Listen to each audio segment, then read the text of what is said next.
The palace was Oh very quiet that my morning. God. Not the normal quiet of a big, empty building, but a different kind of quiet. It was the quiet that happens when something important is about to change. Outside, the gray English sky looked sad and heavy, like it was holding secrets of its own. Princess Charlotte walked through the long hallway of the palace. Her footsteps made soft sounds on the cold marble floor. Around her, the walls were covered with paintings of old kings and queenspeople who had lived long ago and faced their own troubles. But Charlotte was not thinking about them. She was thinking about the letter in her hand. The letter was small, but it felt very heavy. Charlotte had received it just an hour ago. One of the palace servants had brought it to her room, saying it was something that had been found in an old box. The moment she started reading the words, her whole world shifted like an earthquake. Everything she thought she knew about her family, about herself, suddenly became different. She walked slowly down the hallway, trying to look normal, trying to walk like a princess should walk, with her head up, her shoulders straight, her face calm. But inside, her heart was breaking into pieces. That is when guard Marcus noticed something was wrong. Marcus had worked at the palace for 15 years. He was a tall man with gray hair and kind eyes that noticed everything. His job was to protect the royal family from danger. But the kind of danger Marcus understood was easy. It was someone with a weapon, or someone trying to get where they should not be. That kind of danger he could see and fight. But the danger he saw today was different. It was invisible. As Princess Charlotte walked past him, Marcus saw something that most people would miss. Her hand was shaking. Just a little bit, but it was shaking. Her eyes, which were always bright and full of happiness, looked empty. Like the lights were on inside a house, but nobody was home. Her mouth was closed tight, like she was holding something inside that wanted to break out. Marcus had a daughter. She was grown up now, but he remembered when she was young and sad about something. She would walk around trying to hide it, trying to pretend everything was okay. He saw the same thing in Princess Charlotte now. Charlotte walked past Marcus without saying hello. She usually said hello to all the guards. She asked them questions about their families. She smiled at them. But today, she just walked, like she was walking in a dream, like the guard was not even there. Marcus watched her go. His eyes followed her until she turned the corner. Then he looked at the other guards who were standing nearby. Guard David was by the window. Guard James was near the stairs. Their eyes all met for just a second. They all saw the same thing. They all understood. Something bad had happened to Princess Charlotte. Near the big window, David spoke quietly to James. "Did you see her?" he asked. "Yes," James said. "Something is very wrong." They did not know what was wrong. They did not know about the letter. But they knew that the young princess they had watched grow up, the girl who was always kind and always strong, was hurting very badly. Charlotte walked to the palace library. This was her favorite place in the whole world. The library was huge and beautiful, with thousands of books on tall wooden shelves. The books smelled like paper and time. Big windows let in soft light. Here, between all these books and all these stories of other people's lives, Charlotte felt safe. She sat down in her favorite chair near the window. The chair was old and comfortable, made of soft brown leather. She held the letter in both hands and read it again, and again, and again. The letter was from her grandmother. It was written a long time ago, many years before Charlotte was even born. Her grandmother had written about family secrets. She had written about hard choices. She had written about love that had to be hidden. She had written about sadness that had to be kept inside. The letter explained that every member of the royal family carried heavy secrets. Not because they were bad people, but because that was what being royal meant. Charlotte felt tears coming to her eyes. Big, hot tears that rolled down her cheeks. She had always thought that being a princess meant everything was beautiful and perfect. She thought that royal families did not have problems like normal people. She thought that princesses were happy all the time. But this letter told her something different. It told her that her grandmother had suffered, that her mother had suffered, that her father had suffered, that they all carried pain inside, and they hid it because that was their job. And now Charlotte was suffering too. She looked out the window at the gray sky. Outside, people walked around the palace gardens. They looked happy. They did not know that the princess was sitting inside a library, crying into a letter, trying to understand why her whole life felt like a lie. The guards outside the library knew something was wrong. Marcus passed by the door and saw through the small window that Charlotte was sitting there, not reading, just sitting. Her shoulders looked small and sad. He wanted to go inside and ask if she needed help, but he knew she did not want anyone to see her like this. So he made a silent decision. He would stand outside the library door. He would not go in. He would not ask questions. But he would be there. If she needed anything, if she needed help, if something terrible happened, he would hear her. He would protect her. This was the moment when the royal guards went silent. This was the moment when they understood that the biggest danger Princess Charlotte faced was not something they could fight with weapons. It was something inside her. It was something that needed not protection, but understanding. It needed not words, but silence. It needed not questions, but trust. Marcus stood outside the door, quiet and still. And inside the library, Princess Charlotte held the letter and cried, not knowing that someone was there, watching over her, caring about her pain, protecting her the only way they could. The palace was silent. But in that silence, there was love. 3 days had passed since Charlotte read the letter from her grandmother. 3 days of hiding in her room. 3 days of pretending to be sick, so she did not have to go to public events. 3 days of trying to understand words that had broken her heart. The palace had started to notice that something was wrong. The queen, Charlotte's mother, had knocked on her door several times. Each time, Charlotte said she was just tired, just a small headache, just needed to rest. Her mother looked worried, but she did not push. She seemed to understand that Charlotte needed time alone. This made Charlotte feel even more sad. Her mother understood too well. Maybe her mother was hiding secrets too. Charlotte lay in her bed and stared at the ceiling. The ceiling was white and empty, like her mind felt. The letter was on her bedside table. She had read it so many times now that she had almost memorized every word. "My dearest granddaughter," the letter began, "if you are reading this, I am gone from this world. I have left this letter for a reason. There are things in our family that are not spoken about. There are truths that are hidden behind smiles and waves and perfect appearances. I want you to know these truths, because I want you to understand that being royal does not mean being perfect. It means being strong enough to carry heavy things in silence." The letter went on to tell stories. Stories that Charlotte had never heard. Stories about Charlotte's great-grandmother, who had given up the man she loved because duty to the crown was more important. Stories about Charlotte's grandfather, who had made a choice that hurt many people, but he had to make it because of what being royal meant. Stories about Charlotte's mother, who had faced a difficult decision that nobody knew about, a secret that she still carried. And the letter said something that made Charlotte cry the hardest. Every royal learns this lesson. We smile while we break. We wave while we hurt. We represent something bigger than ourselves, and that something bigger does not always allow us to be happy. Charlotte got out of bed and walked to her window. From her room, she could see the palace gardens. They were very beautiful. Flowers grew in perfect rows. Trees stood straight and tall. Everything looked organized and beautiful and perfect. But Charlotte now understood that nothing was really perfect. Even these beautiful gardens had to be cared for. They had to be maintained. Things had to be cut away. Things had to die so that other things could grow.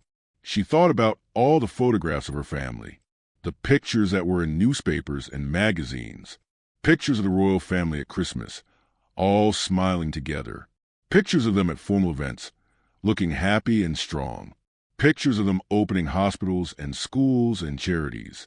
All those pictures showed a family that looked like they had no problems. But now Charlotte knew the truth. Behind those smiles were secrets. That afternoon, Charlotte decided to walk through the palace. She needed to move. She needed to do something besides sit and think. She walked slowly through the long hallways. The guards saw her and stood very straight. They tried to act normal, but she could see in their eyes that they knew something was wrong with her. She went to the portrait gallery. This was a long room filled with paintings of royal people from hundreds of years ago. Kings and queens and princes and princesses stared down from the walls. They all looked so serious, so strong, so perfect. Charlotte stopped in front of a portrait of her great-great-grandmother, Queen Eleanor. The painting showed a beautiful woman wearing a crown and expensive jewelry. She was standing very straight. Her face showed no emotion. She looked like a queen should look, powerful and calm and in control. But now Charlotte wondered what secrets Queen Eleanor had carried. What had that woman had to give up? What had she had to hide? A voice spoke behind her. She was a very strong queen. Charlotte turned around. It was Guard Marcus. He was standing a few steps away, not too close, giving her space. "How do you know?" Charlotte asked quietly. "I have read the history books," Marcus said, "and I have worked here for 15 years. I have learned that strength is not about never being sad. Strength is about continuing when you are sad." Charlotte looked at Marcus. She saw something in his face, kindness and understanding. This man was not royal. He was not born into a family of secrets. But he seemed to understand something very important. "Do you think being royal is a curse?" Charlotte asked. Marcus thought for a moment before he answered. "I think being royal is a choice. Your grandmother chose to be strong. Your mother chose to be strong. Now you must choose." Charlotte felt something shift inside her. She had been thinking of the letter as something that had happened to her, something that had hurt her. But maybe it was something else. Maybe it was a gift. Maybe her grandmother was trying to tell her that she could choose to be strong too. She could choose to carry her secrets and still be kind. She could choose to smile even when she was hurting. "Thank you," Charlotte whispered. Marcus nodded. He did not say anything else.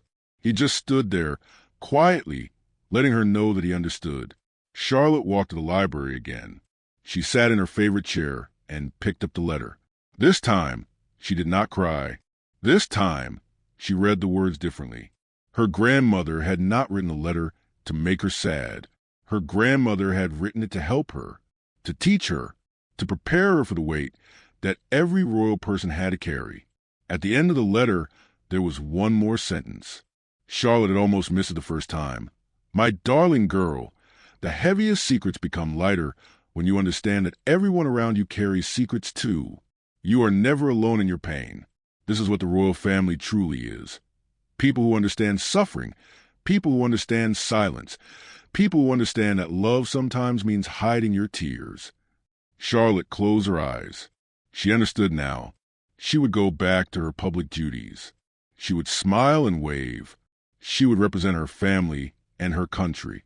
But now she would do it knowing the truth, knowing that everyone around her, her mother, her father, her grandmother, even the guards, they all understood what it meant to carry something heavy inside. The palace was still quiet. But now, the silence did not feel lonely. It felt like understanding. 1 week had passed since Charlotte began to understand her grandmother's letter. 1 week of slowly returning to normal life. But normal now meant something different. Charlotte still went to her classes. She still attended family dinners. She still waved at people. But inside her, everything had changed. The palace had noticed that she was better. Not completely happy, but better. The queen had stopped looking so worried. Charlotte's father had smiled at her again, but the guards knew something deeper. They knew that Charlotte was carrying something heavy that nobody could see. Guard Marcus was beginning to understand that his job was more complicated than he had thought. For 15 years, he had protected the royal family from physical danger. He had watched for people with bad intentions. He had made sure that nobody got into places where they should not be. His job had been about stopping things from the outside. But now he understood that sometimes the most important kind of protection was different. Sometimes you had to protect people from their own pain. Sometimes you had to stand quietly nearby and let them know that they were not alone. One morning, Charlotte came down to breakfast looking tired. She had not slept well. Her eyes were red, like she had been crying in the night. The Queen reached across the table and held her hand. "Charlotte, my dear," her mother said gently, "I know something is troubling you. I know you've been struggling. But please know that I am here for you. Your father is here. We love you very much." Charlotte wanted to tell her mother about the letter, but she was not sure if her mother even knew about it. She was not sure if her mother knew that her own mother had written about family secrets. So she just squeezed her mother's hand and said, "I know, Mama. I am okay. I am just learning some things." Her mother looked like she wanted to ask more questions, but she seemed to understand that Charlotte needed time. So she just smiled sadly and let go of her hand. Later that day, the palace announced that Princess Charlotte would be attending a charity event that evening. It was an event for children with serious illnesses. Charlotte would be meeting sick children and their families. It was an important event, and Charlotte had been planning to go before everything happened. But now she was nervous. How could she smile at sick children when her own heart was breaking? How could she pretend to be happy when she felt so sad? That afternoon, as Charlotte was getting ready, she heard a knock on her door. It was Guard David. He looked uncomfortable, like he was breaking some kind of rule by being there. "Miss Charlotte," he said quietly, "I am sorry to bother you, but I wanted to say something before you go to the event tonight." "Yes," Charlotte said, waiting. "When I was young," David said, "my brother got very sick. He spent many months in the hospital. I would visit him, and I would see nurses and doctors and other people helping sick children. Some of those helpers looked sad. Some looked tired.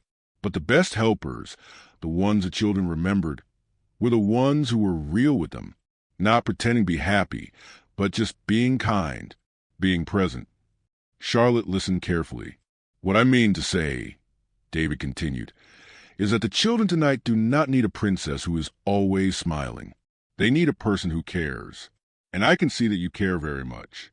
Whatever you are carrying inside, the children will feel that you care. That is enough." After David left, Charlotte sat on her bed and thought about his words. He was right. The children would not need her to pretend. They would need her to be real. They would need her to understand what it felt like to hurt. That evening at the charity event, something magical happened. Charlotte met a little girl named Emma, who was 6 years old and fighting cancer. Emma's hair had fallen out because of her medicine. She was thin and tired. But when she saw Princess Charlotte, she smiled the biggest smile. "You are the princess," Emma said with excitement. "Yes, I am," Charlotte said, kneeling down so she was at eye level with the little girl. "And you are Emma. It is very nice to meet you." "I like your dress," Emma said, "but I like your sad eyes better." Charlotte was surprised by this. "My sad eyes?" she asked. "Yes," Emma said. "You look like you understand. You look like you know what it feels like to hurt. That is good. It means you will not lie to me." Charlotte felt tears come in her eyes. She took Emma's small hand and held it gently. "You are right," Charlotte said. "I do understand hurt, and I will never lie to you. I promise." For the next hour, Charlotte sat with Emma. She did not talk about being a princess. She did not talk about being strong or perfect. She just listened to Emma talk about her dreams and her fears. She listened to Emma talk about wanting to have hair again. She listened to Emma talk about being scared sometimes. And Charlotte shared something too. She told Emma that she was scared sometimes, that she was sad about some things in her family, that sometimes she did not know how to be strong. Emma reached up and touched Charlotte's face. "You are strong," the little girl said, "because you are here, because you are being nice to me even though you are sad. That is what strong really is." When the event ended, Charlotte had spoken to many children and many families, but she remembered Emma the most, and she understood something important. Her pain could help other people. Her understanding of sadness could make other people feel less alone. As Charlotte left the event, Guard Marcus was there waiting for her. He was standing by the car, watching her carefully. "How was it?" he asked. "It was good," Charlotte said. "It was sad, but it was good. And Marcus, thank you. Thank you for understanding. Thank you for standing there, even when you did not say anything." Marcus smiled, the first real smile Charlotte had seen from him. "That is what guards do," he said. "We watch over people. And sometimes watching over someone means just being present, just letting them know that they're not alone." The car drove away from the charity event. Charlotte looked back at the building where she had met Emma. She thought about how pain could connect people. She thought about how her grandmother's letter, which had hurt her so much, had actually taught her how to help other people who were hurting. The palace was waiting for her. The guards were waiting for her. Her family was waiting for her. But Charlotte was not afraid anymore. She understood now that secrets and sadness were part of life, and that made her stronger, not weaker. That made her a better princess, not a broken one. The silent watch of the guards had turned into something else. It had turned into a message. You are not alone. Your pain matters. Your strength matters. And we are here, standing quietly beside you, so that you know you never have to carry this alone. 2 weeks had passed since the charity event where Charlotte met Emma. 2 weeks of thinking about that little girl and her words. 2 weeks of understanding that her own pain was not useless. It could help her care for other people. But understanding something and actually dealing with it were two different things. Charlotte still had questions. Many questions. The letter from her grandmother had explained some things, but it had also raised new questions. She wanted to know more about her family's secrets. She wanted to understand what her parents had been through. She wanted to know if her mother was okay. She wanted to know if her father was hiding pain too. One evening, after dinner, Charlotte found her courage. She knocked on her father's study door. The king was sitting at his big wooden desk, reading papers about government business. He looked tired. His face showed all the weight of being the king, all the decisions he had to make, all the people he had to care for. "Hello, Charlotte," her father said, looking up. "Come in. Come sit with me." Charlotte sat down in the chair across from his desk. For a moment, neither of them said anything. Then Charlotte spoke, her voice very quiet. "Papa, I found a letter. A letter from grandmother. She wrote about family secrets. She wrote about people giving things up. She wrote about pain that has to be hidden. Is it true? Is our family really like that?" The king put down his paper slowly. He took off his glasses and rubbed his eyes.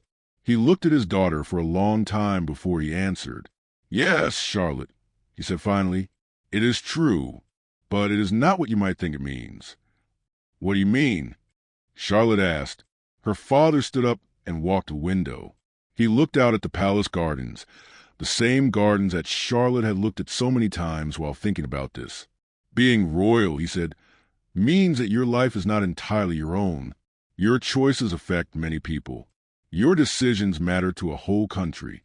This is an honor, but it is also a burden. Your grandmother understood this. Your mother understands this. And now, you are beginning to understand it too. But you are sad," Charlotte said. "I can see in your face. Mama is sad. Grandmother was sad. Are all royal people sad?" Her father turned around and looked at his daughter. "Not all the time," he said. "But yes, we carry sadness that other people do not carry. Your great-grandmother had to give up the man she loved because duty to the crown was more important. Your grandfather made a choice that hurt people, but he had to make it. Your mother had to make a very difficult choice before you were born." "What choice?" Charlotte asked. Her father sat back down. He looked very tired now, but also like he was relieved to finally talk about this. "Your mother wanted to be a doctor," he said. "She wanted to help sick people. She studied medicine for many years. But when she married me, and especially after you were born, she had to give up that dream. Being queen took all her time and energy. She loves you and loves being your mother. But sometimes I see sadness in her eyes when she thinks about the doctor she could have been." Charlotte felt something break open inside her chest. She had never known this about her mother. She suddenly understood her mother's sad smiles in a new way. "Does she regret?" Charlotte asked. "No," her father said, "but she grieves." That is different. She grieves a life she did not get to live, while being grateful for the life she does have. This is the secret of the royal family, Charlotte. We learn to hold two feelings at the same time, gratitude and grief, happiness and sadness, hope and pain. We learn to smile even though our hearts are breaking. After Charlotte left her father's study, she felt different. Not happy, but more understanding. She went to her mother's room. The queen was sitting at her vanity, brushing her long hair. She looked so beautiful, but Charlotte could see the sadness in her eyes now. "Mama," Charlotte said, "I know about your dream, about wanting to be a doctor." Her mother's hand stopped moving. She looked at Charlotte in the mirror. "Your father told you?" she asked quietly. "Yes," Charlotte said, "and I want you to know that I understand now. I understand that you gave up something important, and I am sorry." The queen turned around and held out her arms. Charlotte went to her mother and held her, and for the first time in a long time, her mother cried. Not sad tears, but releasing tears. The kind of tears that come when you finally tell someone the truth. "I do not regret you," her mother said. "Never regret you. But yes, sometimes I think about the children I could have helped, the lives I could have saved. That is the price of being queen. And now, you must understand this price too." "I do not want to pay this price," Charlotte said. "I do not want to give up my dreams." Her mother pulled back and looked at her daughter's face. "Then you must choose carefully," she said. "You must think about what really matters to you. And you must understand that being royal does not mean giving up who you are. It means finding a way to be who you are, even while serving something bigger than yourself." Over the next few days, Charlotte began to talk to her family in new ways. She asked her grandmother about her own secrets. She asked her parents about their choices. She began to understand that her family was not perfect, but they were real. They were human. They suffered and struggled and tried their best. And the guards noticed a change. Guard Marcus saw Charlotte walking through the palace with her head held higher. He saw her smiling with her family in a way that looked more real than before. He saw her talking to the palace workers, the maids and the cooks and the gardeners, with genuine interest in their lives. One afternoon, Marcus was standing by the garden when Charlotte found him.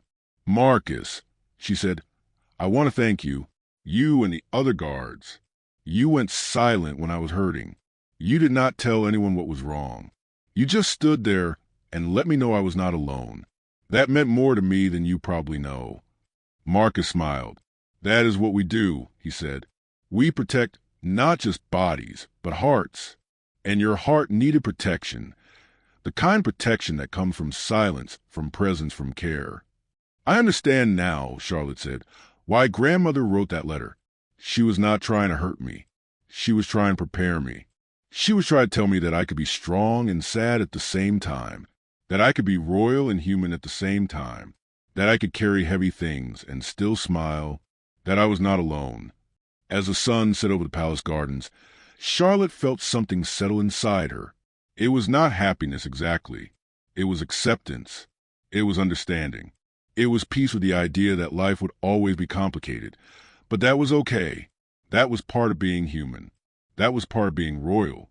The guards returned to their posts, standing quietly in the shadows, protecting the family they served. But now, there was something different in their silence. There was healing happening inside that silence. There was love. There was understanding. Charlotte was beginning to find her own way, a way to be both strong and honest, both royal and real. The moment royal guards went silent around Princess Charlotte. Part 5. The Light After Darkness. 3 months had passed since Charlotte read her grandmother's letter. 3 months of understanding, of conversations with her family, of learning that pain and strength could live together inside one heart. The palace had changed, or maybe Charlotte had changed, and that made the palace seem different. It was a cold November morning, just like the morning when everything had started. Charlotte stood in front of the mirror in her room, preparing for the most important day of her life, not because it was her birthday or a royal ceremony, but because it was the day she was going to speak in public about something that mattered deeply to her. She was going to speak about mental health, about secrets, about the importance of talking about sadness instead of hiding it, about how everyone, Even royal people struggle with difficult things. The palace had prepared this event carefully. Charlotte had written her speech herself, with help from her parents and from people who worked in mental health. The event would be held in the main hall, and hundreds of people would be there. Television cameras would show her words to the whole country. Charlotte's hand shook a little as she buttoned her dress. She was nervous. What if people thought she was strange for talking about sadness? What if they did not understand? What if they thought that a princess should always be happy? There was a knock on her door. It was guard Marcus. "Good morning, Miss Charlotte," he said. "Are you ready?" "I am scared," Charlotte said honestly. "What if I do this wrong?" Marcus came into the room and stood beside her. He looked at her reflection in the mirror. "Do you remember when I told you about my daughter?" he asked. "Yes," Charlotte said. "You told me she had struggled with difficult truths." "She did," Marcus said. "And you know what helped her most? Knowing that other people understood. Knowing that she was not alone. That is what you are about to do for so many people. You are going to stand up and tell them that they are not alone. That is not wrong. That is brave." Charlotte felt her fear become smaller. Downstairs, in the main hall, people were arriving. Government officials sat in the front rows. Teachers and doctors and social workers filled the chairs. Parents brought their children. News reporters stood ready with cameras. The Queen sat in the front, her face proud and loving. The King sat beside her, looking at his daughter with eyes that showed how much he believed in her. Guards stood at every door, including Marcus, who positioned himself where he could see Charlotte clearly. When it was time, Charlotte walked to the stage. The lights were very bright. So many eyes looked at her. For a moment, she wanted to run. But then she thought of Emma, the little girl from the charity event. She thought of her grandmother's letter. She thought of her mother's dream of being a doctor. She thought of all the secrets that families keep and how those secrets can hurt people. She took a deep breath, and then she began to speak. "My name is Charlotte, and I am a princess," she said. Her voice was quiet but strong. "But today, I do not want to talk about being princess. I want to talk about being human." She told the story of finding her grandmother's letter. She did not tell all the details. She kept her family's privacy, but she told the important parts. She told about learning that royal people had secrets too, that they felt sad, that they struggled. "For a long time," Charlotte said, "I thought being royal meant being perfect. I thought I had to smile all the time and never show sadness. But my grandmother's letter taught me something different. It taught me that everyone, whether they are a princess or a teacher or a farmer, everyone carries heavy things inside their hearts." She paused and looked out at the audience. "Some of you here today are carrying something heavy," she said. "Maybe you are sad about something. Maybe you are scared. Maybe you are angry. Maybe you feel alone. I want to tell you that what you are feeling is normal. It is okay to feel these things, and it is brave to talk about them instead of hiding them." Charlotte talked about the charity event. She talked about meeting Emma, the little girl with cancer. She did not mention Emma by name, but she talked about how that girl had taught her that real strength was not about never being sad. It was about continuing to be kind even when you were hurting. "I learned something important," Charlotte said, "from people I never expected to learn from. I learned it from the guards who protect my family. These men stood quietly beside me when I was hurting. They did not ask me questions. They did not try to fix my problems. They just let me know, through their presence, that I was not alone. And sometimes that is the most powerful thing anyone can do for another person. Just be there. Just let them know they matter." In the audience, Guard Marcus felt tears in his eyes. He had never expected to be mentioned, but he understood now that his silent watch had meant something. His quiet presence had helped. Charlotte continued speaking about the importance of talking to people you trust, about how families should talk about difficult things instead of hiding them, about how schools should teach children that sadness was normal, about how doctors and teachers should listen when people said they were struggling. "I am still learning," Charlotte said at the end of her speech. "I still get sad. I still feel scared sometimes. But I am learning that I do not have to feel these things alone. And I hope that you will also reach out to someone when you are struggling. I hope that you will talk to a parent or a teacher or a doctor or a friend, because everyone deserves to be heard. Everyone deserves to be helped. Everyone deserves to know that their pain matters. When Charlotte finished speaking, the whole room was silent for a moment. Then people stood up. They clapped and clapped and clapped. Some people had tears in their eyes. Some looked like they were thinking about their own secrets, their own sadness. After the event, so many people came to speak to Charlotte. A young boy told her that her words had helped him decide to tell his parents about his depression. A teacher said she was going to change how she taught children about emotions. A woman said that Charlotte's speech had given her the courage to finally go to a doctor about her anxiety. That evening, Charlotte sat with her family in the palace. Her mother held her hand. Her father looked at her with pride. Her grandmother, who had come from her home to hear the speech, hugged her tightly. "I am so proud of you," her grandmother said. "I wrote that letter hoping it would help you understand, but I never imagined you would help so many other people with it." "You helped me," Charlotte said, "by being honest, by not pretending everything was perfect, by showing me that royal people are also just people." Over the following weeks, the palace received thousands of letters. Children wrote, saying that Charlotte's speech had helped them feel less alone. Parents wrote, saying they had started talking to their children about feelings. Teachers wrote, saying they were changing how they taught about mental health. Charlotte's words had become something bigger than her. They had become a message that spread through the country like light breaking through darkness. And the guards? They continued their silent watch. But now they understood their role more deeply. They were not just protecting bodies. They were protecting hearts. They were standing beside people in their pain, reminding them that they were not alone. Guard Marcus stood at his post one evening, watching the palace gardens. He thought about how silence could be powerful, how presence could heal, how standing beside someone, without judgment, could change their life. He thought about Charlotte, the young princess who had been broken by secrets and had learned to be whole, who had taken her own pain and transformed it into help for others. The palace was beautiful under the evening stars. Inside, the royal family sat together, talking and laughing. The guards stood quietly outside, doing what they did best, protecting, watching, caring in silence. Charlotte had learned the greatest lesson of all. That pain did not have to destroy you. That secrets did not have to isolate you. That by being honest about your struggles, you could help others find their own courage. The moment the royal guards went silent had become the moment they helped the princess find her voice. And in finding her voice, Charlotte had helped many others find theirs too. The palace glowed with light. And inside that light was healing. Inside that light was hope. Inside that light was the understanding that everyone, royal or ordinary, deserved to be seen, to be heard, to be loved for who they really were. Not perfect, just human, just real, just enough.